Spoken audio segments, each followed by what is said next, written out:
yaransengeye yarambwiye ngo haguruka, ndahaguruka acanyaka ibekiye nagendana aca yizungagiza gutya ca numva nyene ubushobozi burambayemo numva ndakize camba mu gutamba ntambira Imana.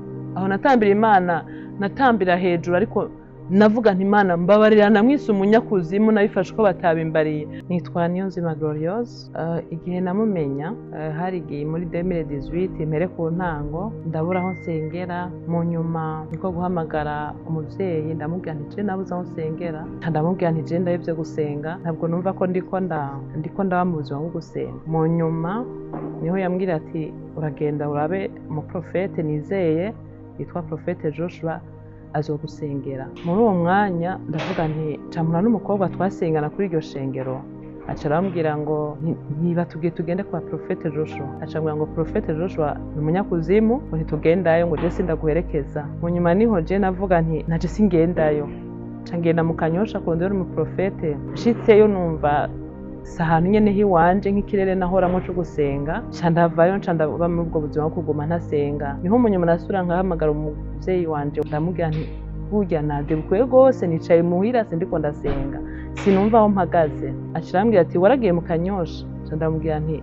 naragiye ariko sinumva ko arahi wanje. Ati rondera Profete Joshua niwe ndakurungitseko kandi igihe cose uzoba ufise ikibazo azokigufasha, uzosenga azogusenga kandi bizogenda neza. Hama rero uwo mucampura n'umukobwa dusengana ndamubwira nti biga je naronse nsengera bandanye ngende kwa Profete Joshua. Acambwira toya ati Profete Joshua ni umunyakuzimu ntugereyo, nanje bari bahambwiye ntugereyo, ni umunyakuzimu ntugendeyo, bamuvuga nabi cane agendera mu mareba ibiki, ati ntabwo ari umukozi w'Imana. Ca ndabifata gutyo mugabo kubera Imana yari izi neza yuko iriko irandondera kugira ngo mbe ahayo nyene hateguwe hameze neza. Jewe ca ndabifata uko nyene nyuma ca nidugira ruguru. Duze ruguru ndagenda kurya nyene umuntu agenda mu rugo, ndatunganya ivyo mu rugo hama nditegura kumanuka. Harya ndiko ndoga nyene ngire manuke cafatwa n'ingwara y'umugongo. Ndagwara umugongo ndunama nunamye biranka yuko nunamuka. Umutware wanje ndamuhamagara ndamubwira mfasha birase yuko nunamuka. Aca aramfasha biranka. Ndamubwira nti mpa bekiye, hari bekiye muhira zari za papa wiwe yahora akoresha kiriho. Hama rero numva izo bekiye nyene sinazishobora ko zari ziremereye. Aca aragenda abwira papa wiwe mutoyi barampa izindi bekiye ca ndazimanukana. Mu kumanuka rero twafashe imodoka yose, jewe ntivyakunda barateruye imodoka nza ndyamye mu modoka inyuma gushika muri hôpital Prince Regent. Nshitse muri Prince Regent baragira amaradiyo barabura basanga ingwara zose ntaco bariko barabona. Mugabo jewe naguma numva mfise ububabare budasanzwe, numva nyene hahani nyene umuntu avuga ati jewe ndarushe ndakeneye kuruhuka kubwera ubwo bubabare nari mfise.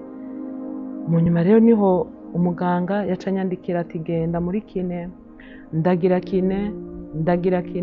kine aho hari muri 2018.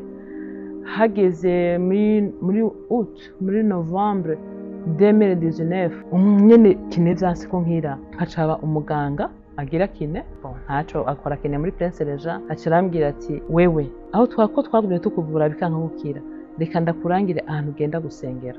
Ndamubwira ahantu ushaka nja gusengera ni hehe? Ije narasinze amashengero barandangira ariko numva umengo nta namwe numva ko no kwinjira. Ati wewe genda kwa Profete Joshua. Ndakorera hehe? Bakorera mu Ngagara ntoya. Bambwiye ko hari umunyakuzimu, ivyo naravyumvise neza, sinshobora rero kugenda n'ibindi naniye sinzi iyo vyavuye, sinshobora kugenda mu banyakuzimu ngo ndabemere ko tugendana ahama ngo bansengere. Ngumviriza ndakubwire ngo uja kuri live. Wewe aca nsiga ko hariho icuma bakoresha mu gushusha abantu kugira bagiriye kine. Aca nsiga ko ico cuma aca aragenda. Agiye aca aragaruka nsiga ndaraba live.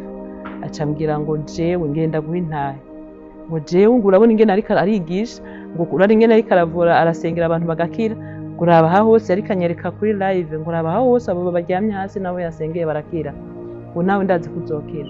Ngo je hari ibintu vyinshi vyari bindemereye mu rugo iwanje, ngo sinaryama, ngo ibintu vyari ku mabate, ngo intozi ngasanga zuzuye mu nzu, ngo ariko ngo vyose ngo napfuye kugenda. Ngo yaransengeye, ngo yambwiye ngura amazi, ngo ndayagura, ngo hama waca yasengera, waca ambwira ngende shira mu nzu ngo nije nayiguriye amazi ngo none wumva ngo bya bintu by'ibinyamarero by'ikuzimu ngo akorerayo ngo amazi je nayaguze amafaranga yiwanje ngumva hari ivyo akoreramo ngo we nawe ndazi uko niwashika ngo zo kubwira gura amazi ngo hama ngo yasengere ngo hama ngo bice bihera ivyo ntavyo nemeye ko yakoze ngo hoge ncinda kujana mu kanya hari jedi acaranzana twari mu Ngagara muri seti anzanye uwo munsi profete ntiyansengeye kuko nari nicaye ahantu bita muri overflow inyuma ntiyambonye dimanche rero nca ndagaruka dimanche nukuri ico yakoze yaransengeye yarambwiye ngo haguruka ndahaguruka acanyaka ibekiye nagendana aca yizungagiza gutya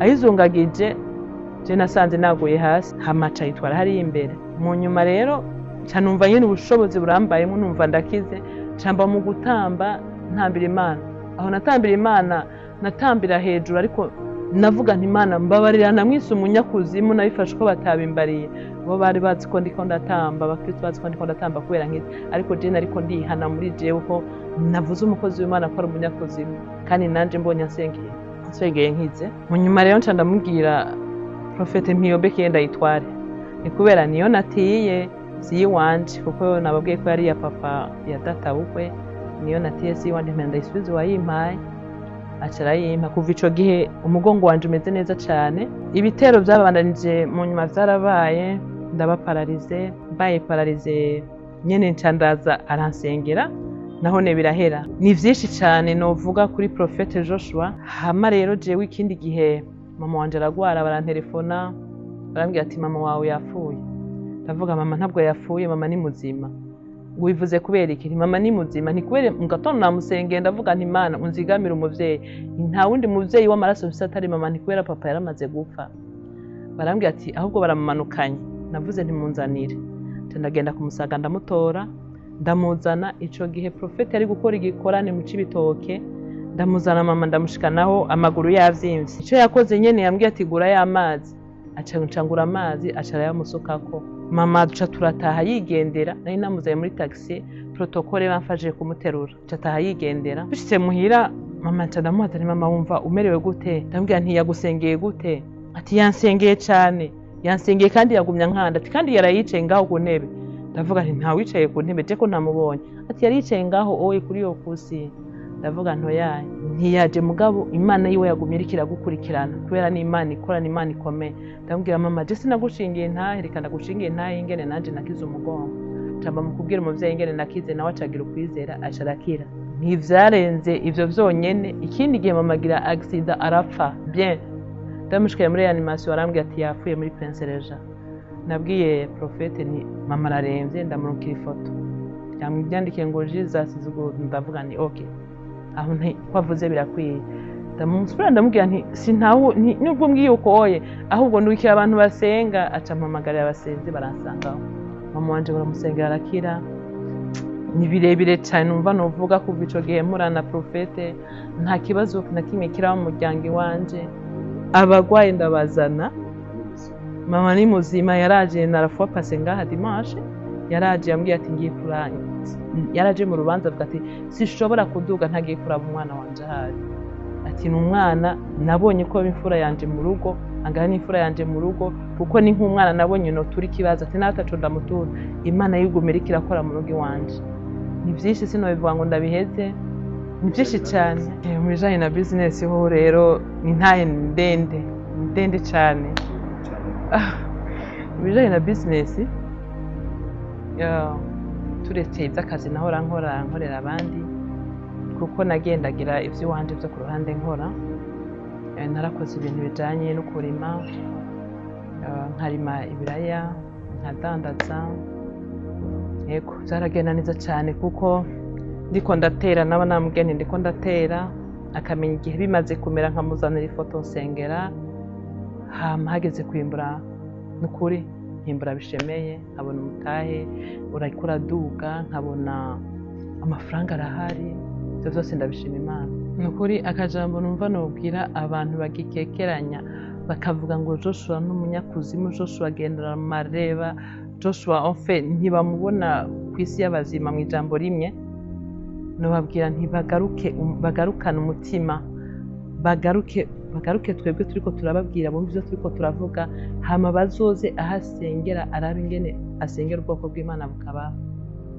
agafasha mu masengesho abantu bagakira bakamererwa neza. Nibashike ku gicaniro bareke kumviriza abantu ivyo bavuga, ariko nanje navuze nti Imana imbabare kandi na profeta mbabarire, nari nabanje kuvuga nti ni umunyakuzimu kubera ntari bwabibona, ariko aho amariye kubibona, Imana yiwe ni Imana ikomeye, ni Imana y'ubwiza, ni Imana iremereye cyane, ni Imana yo gutinya, Imana asenga, ni Imana akorera, ni Imana yo guhabwa icubahiro n'ukuri.